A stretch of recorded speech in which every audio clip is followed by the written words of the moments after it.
Bonjour, je m'appelle Nathalie Gardy, je suis coach de vie et j'accompagne plus particulièrement les femmes à traverser les périodes charnières de leur vie et à oser être qui elles sont vraiment.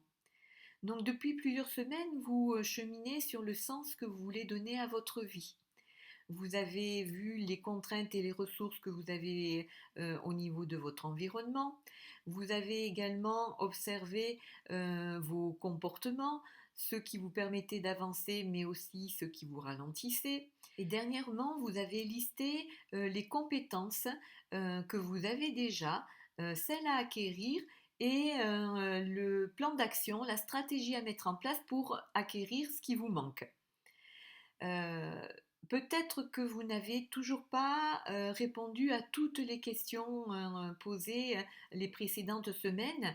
Ne vous inquiétez pas, mais peut-être que là, vos valeurs et vos croyances sont responsables. Et c'est ce qu'on va regarder cette semaine et la semaine prochaine.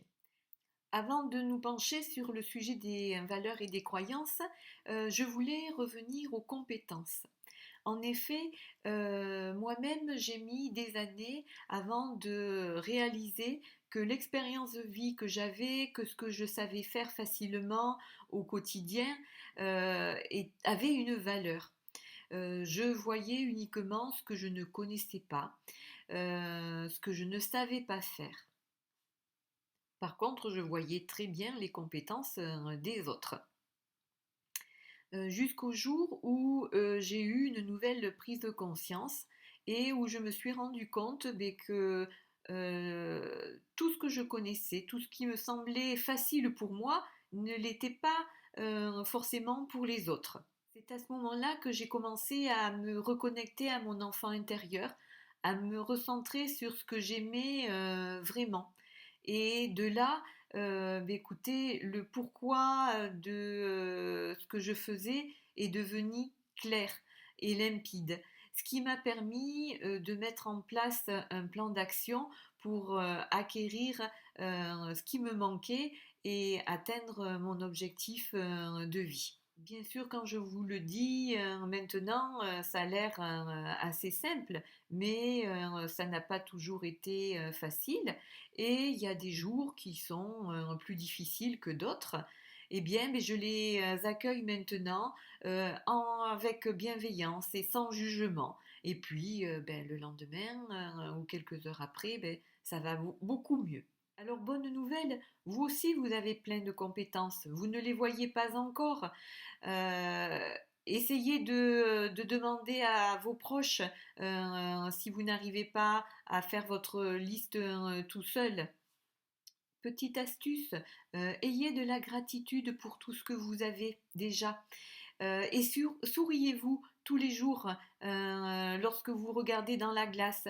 Chaque fois que vous allez vous laver les mains aux toilettes, regardez-vous et souriez-vous. Maintenant, on va parler des valeurs. Donc, je vais vous inviter à les identifier, ces valeurs. Vous trouvez des listes sur Internet et une fois que vous les avez identifiées, vous allez vous poser les questions suivantes.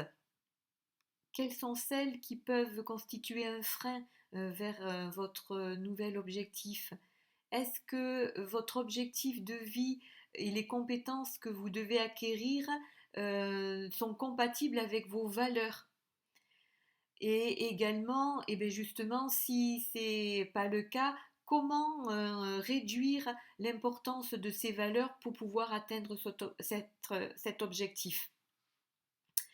Voilà trois questions à vous poser.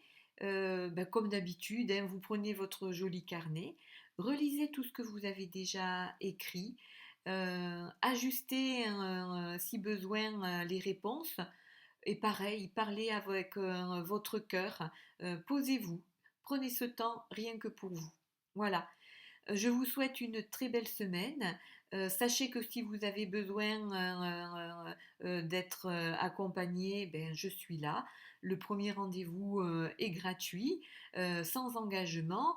Il vous permettra de clarifier ce que vous avez sur le cœur, parce que des fois, on sent qu'il y a quelque chose qui ne va pas, mais on ne sait pas forcément l'exprimer. Et comme depuis le début, je vous parle d'objectifs, tant que tout n'est pas clair, effectivement, c'est difficile d'avancer. Voilà. À bientôt. Au revoir.